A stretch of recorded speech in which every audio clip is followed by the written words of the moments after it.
I just realized I've been talking to myself. Okay, guys.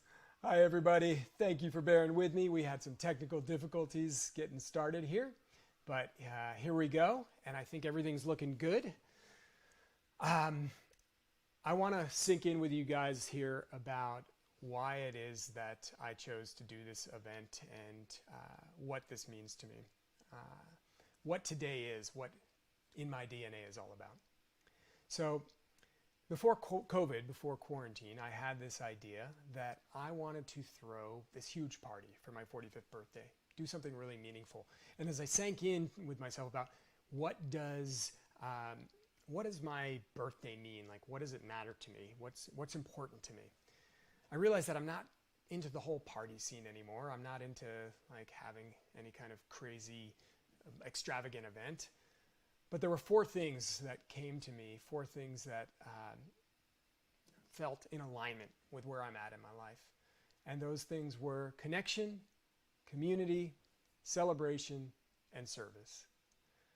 Obviously, connecting with people is of deep, deep importance to me. My favorite moments in the world are about deep connection with individuals. Community, I love my various communities. I've spent my life, really digging into creating vital and beautiful communities. Of course, I like to have a good time, so celebration is a part of this. But really, in the end, more than anything these days, I feel called to service. And service to me means showing up for people, and it means showing up for the world. And in this moment, showing up for a specific cause, which is near to my heart, which is people experiencing homelessness in Los Angeles. We have a lot of that. LA, as I discovered when I created my mayoral campaign, is the epicenter of homelessness, one of the epicenters outside of New York in America. On a given night, we have anywhere from 40,000 to 60,000 people on the street. And it's just not okay. It's not okay with me, and I hope it's not okay with you. And so today, everything we're doing today is also about raising money for the Midnight Mission, who is doing incredible work on Ground Zero in Skid Row in Los Angeles. So I hope you'll enjoy the day. I've got a lot in store for you. And again, all of it is in honoring this connection and celebration we have with one another. There's going to be a lot of room for interactivity here. In the link, you'll see that there is a Zoom room we've set up for people to come in and ask questions and engage and pop in and say hi. And I'll be bringing people in individually as the time permits. I hope that you guys will join in. You can also send chats, and I can see the chats. So, in fact, let's see if anyone sent a chat yet. Go ahead and send one whenever you want, and they'll pop up for me. But you can see the chat is ready to display messages.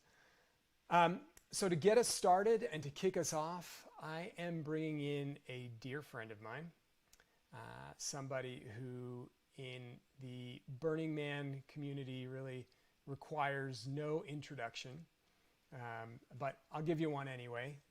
On the screen you see a picture of me and my brother Halcyon here. And Halcyon is a cultural icon. He's a Burning Man icon. But beyond that, he's a brother that I feel a deep spiritual connection with, a deep love and a kindred spirit. So Halcyon, if you are ready to go, he's chomping at the bits. My brother. My life. Oh, it's so good to see you. And It's so good to see you. so excited to celebrate this day with you. Thank you, brother. Thank you so much. And thank you for being here with me. I mean, as you know, I hit you up and I said, Halcyon, I kind of want you to play a pivotal role in this experience. And you jumped at the chance, which I truly appreciate. I know you're a busy guy. But it meant a lot for me to have you here, to have you be a part of this, because I feel that we have so much alignment around heart-centric giving, and kindness, and the work you've done with Pink Heart, some of the work that I've done with Amori's.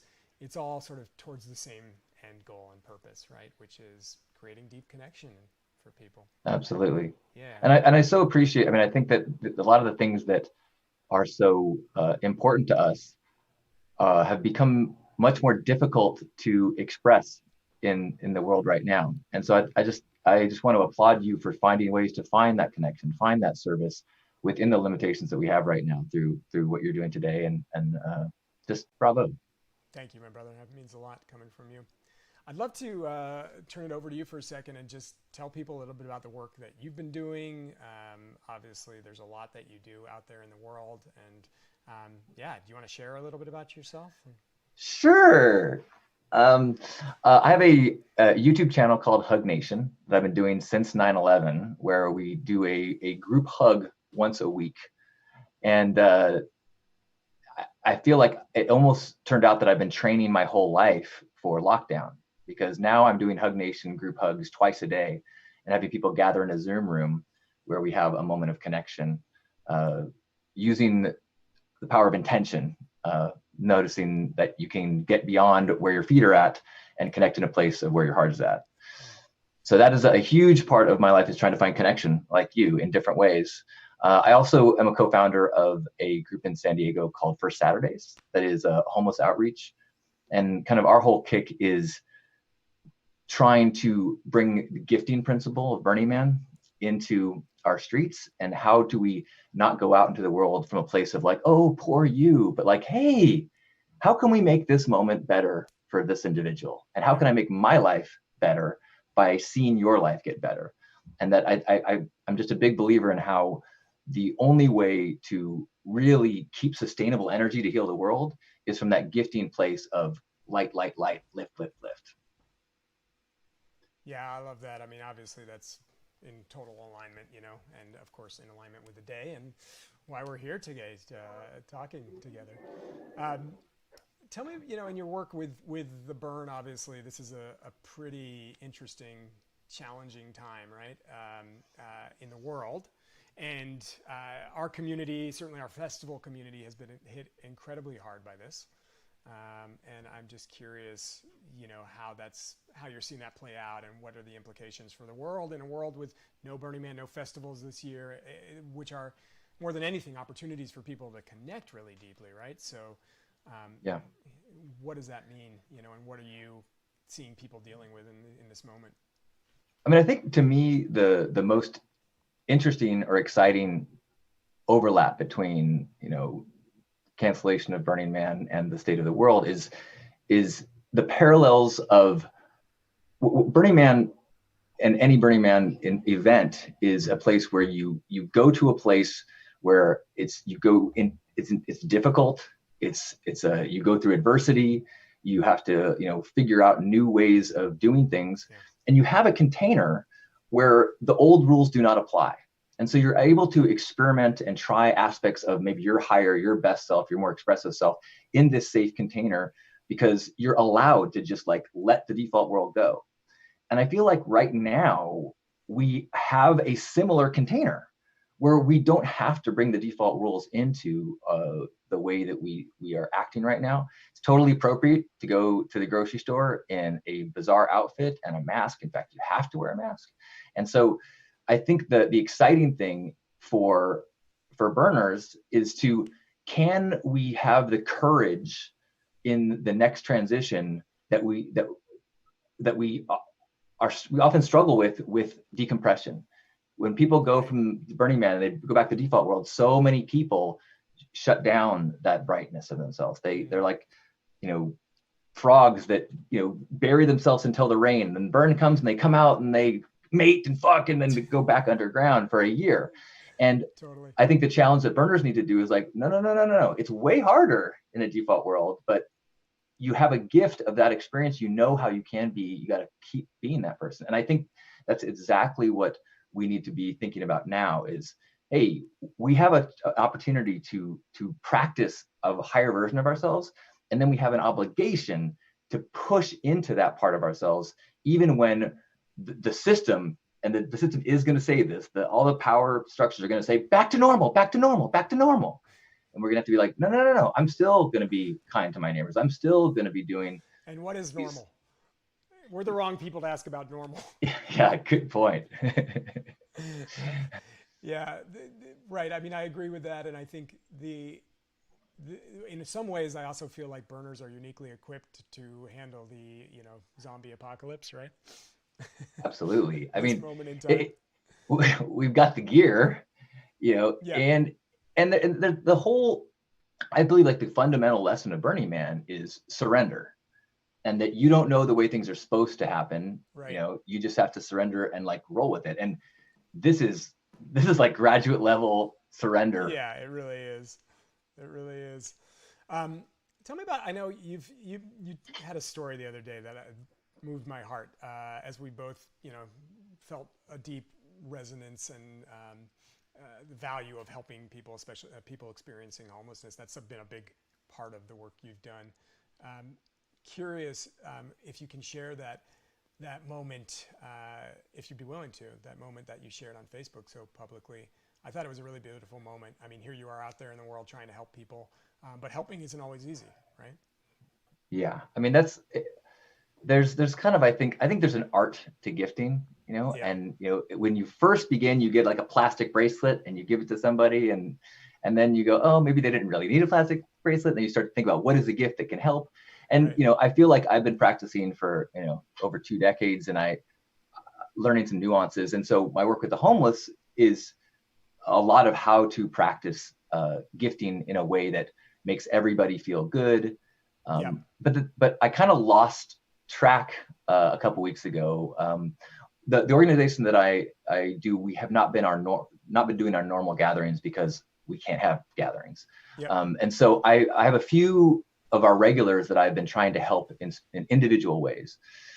And there was a woman who I've been trying to help, and I helped with her phone, and I used to give her rides, and now I'm like all like freaked out about giving her a ride with COVID, and I did give her a ride, and then her mailbox was closed, and I just totally, like, everything was going wrong, and I was just giving, and I totally forgot the reason why I'm giving is to try to just do something kind. yeah, And I got totally attached to, this isn't working. I'm not getting the outcome that I wanted, and I came here to help and see her appreciation. I came here, and it was just like, everything collapsed, and it just felt icky. And then I also didn't hold my boundaries. She kept asking for more, which yeah, is an easy thing to do when you're homeless. And it was just pulling back. It was this really good reminder of what gifting is, and how you have to approach it, and the expectation kills it. yeah. And I mean, that's also the reminder of intention, right? Like, what is your intention? Uh, this has come up so hard for me over the last few days working on this project. I've been working literally up to the wire. You were kind of standing by as you were hearing technical difficulties and things happening. And a month ago, I didn't know how to do any of this streaming stuff. And so it's like I'm coming up against my sort of inner voices, what we call my nerd, which is a perfectionist voice of like, get it right, get it right. In this case, what you're talking about, be kind. You should be, a certain way. You should always be there for people, but then you also have to be there for yourself. But when you check in at the end of the day, what's your intention, right? Like, my intention here is very pure. And so I hope that people will forgive the places in which it falls apart, because it's gonna. We're doing this for 12 hours today with a lot of new technology. Things are gonna fall apart. But the intention here is to, everything I mentioned earlier, to connect, to create community, to bring communities together, and of course to be of service, right? So if Yeah, we're aligned with our intention, then sort of how can we go wrong? exactly. And actually, and I think that there's a real beauty to recognizing and owning the journey that doesn't always go right. Yeah. Like, thank God you had some technical difficulty. Yeah. You're things work out too good for you anyways. So it's like, good, you get to Thanks, like be buddy. like the rest of us. And Yeah. because I think that there is this the pressure to present yourself in a way that is Instagram perfect. Yeah. And it makes this division between everybody Yep. and everybody else. And so I think there's a real Exactly. beauty to revealing the struggles Yeah. that just it unites us. And one of the reasons why I'm so attached, like I spend so much time on like sharing my story, is because I don't see it as a narcissistic pursuit. I see it as a process of connecting. As Yeah. we reveal the dirt and the truth of us, we actually are a much clearer mirror to humanity and every other person. Well said. And yeah, the messiness, embracing messiness, has been a huge one for me lately. I've been doing, as you know, I've been doing this very intense training, this interpersonal leadership training called Hardcore, and it's pushed me up against all of my boundaries, all of my the areas where I feel challenged, you know, and it's really made it, yeah, it's just pushed me up against everything, and as I one of the things that I've realized through this training and other work I've been doing, you know, over the last few years, which has been a priority for me, is kind of getting my house in order, has been how attached I am to looking good. You know, like how much I like to look like I've got my shit figured out, like I'm in control, like you know, I have never, up until now, I don't think I've ever really allowed people to see the other sides, the more vulnerable side, the challenged side, you know, and now I'm reveling in it. I love the vulnerability. I love being able to say to everybody, this is who I am, like all of it. And it's messy and it's a lot of different things and it's totally imperfect, but the intention is there, you know, and the intention is to be of service, to be a good person, to show up for other people in the world. And one of the things I'm so, you know, attracted to you in terms of energy is that, you know, is our very clear intention around that, showing up beautifully for the world, you know. With a whole lot of messiness. Yes. With a whole lot of messiness. Yeah. Messiness. Yeah. Yeah. Yeah. Yeah. Are you seeing something? Nope, I'm looking at you. Oh, I'm yeah. admiring all your messiness and your beauty, and I agree. I think that there's just it's a and I really think that there's a beautiful cultural shift towards that. You know, we've got like these beautiful angels like Brene Brown, who is helping us understand that vulnerability and strength are you know, virtually the same thing. Yeah. You know, and we're starting to, I think, culturally see deep respect for individuals that are willing to turn themselves inside out and share their journey as a fellow human being. And honestly, like one of my mantras is, there's nothing more beautiful than a human being revealing their truth. Say it one more time. There's nothing more beautiful than a human being revealing their truth. Yeah. And as people, it's one of my experiences, you know, with you know, leading groups and doing the online hugs and gratitude circles and things, is when you get to see somebody role model the kind of, you know, the messiness. Yep. And you realize that your reaction is not judgment. Your reaction is, oh, you just made a pathway for me to love you. Yeah. And then you go, oh my gosh, am I allowed to share my truth?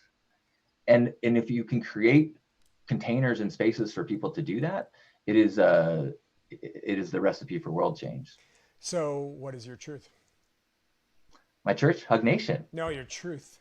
Oh, my truth. I believe that we all are perfect cells in the cosmic organism, and when we can work to make ourselves healthy, we have no choice but to make the cells around us healthy. Yeah. And we have to let go of our idea that we know what the objective of the entire organism is. We just need to work on our health, our open heart, our love, and just trust that that will create ripples that will heal the whole. Yeah. And then inadvertently, we brought up the Church of Hug Nation. I know that's something you're doing, right? You're making a church. Well, it's a stud. I wouldn't use that word, but yes, I'm embracing the idea that I love to build community and I love to create containers, and I want to digitally and physically create spaces where people can have these transformative, blossoming experiences. And I think in the past that has often been a congregation in a church setting where you have a sense of belonging. So I'm eager to build a non-secular, burning influenced container for that kind of congregation. Yeah, I love that. I love that. So I think we have some people who are in the chat. I see some people in the waiting room. I haven't done this yet, but I sort of think we should talk to some folks. You down for Let's that? do it. I see 4 people. So this is going to get messy for a second since we haven't done this yet. So bear with me here, and we're going to see who's in the waiting room. And oops, I'm going to go here. Okay. I know Blair, who we both know, has been eagerly awaiting a chat. Let's bring Blair in here for a second. Blair, are you there, pal? He's probably muted. Hold on.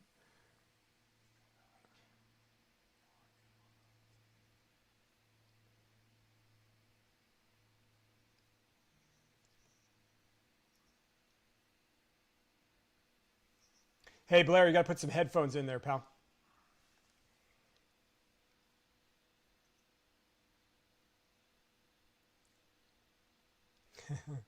Headphones. Good. All right. Hold on, guys. I am transitioning over to Blair.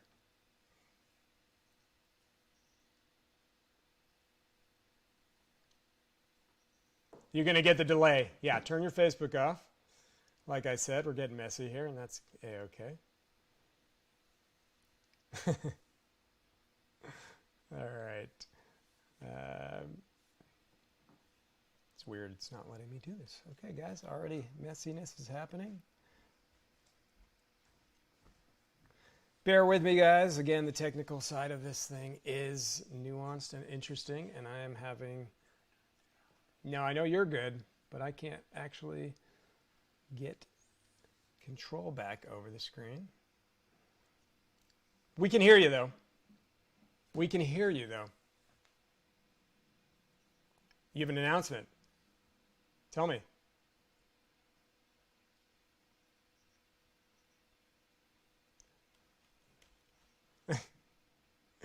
I do. I did that the other day.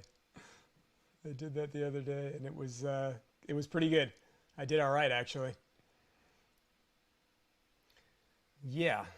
So I'm just going to share what's going on right now, which is that my software is not allowing me to make any changes, which is interesting. So, well, nobody can see it. So hang on a second, guys. I'm going to quit out of Zoom for a sec and bring you back in and see if that does the trick. Bear with me for a second. Always fun. This is always there's so much going on with all of this stuff that I can't even tell you. You guys will stay in the meeting. I'm just going to leave for a second and come right back. John, you're going to be in control. Nope. Still no control here, guys. What is going on? This is very strange.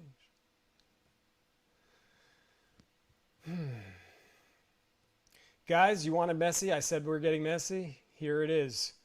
Here it is. I have zero control over my screen right now. Don't know what that would be about. I think in all the crazy amounts of testing that we did, this one never came up.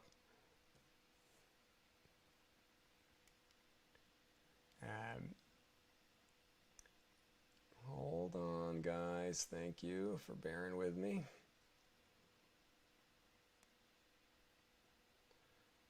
I think I might have to restart the stream here for a minute, guys. I hate to do it, but it's going to pop right back up where it was.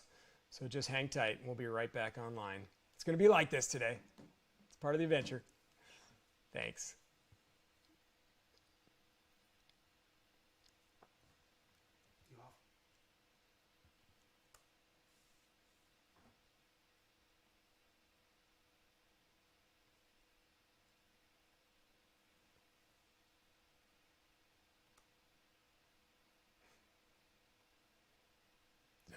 There we go.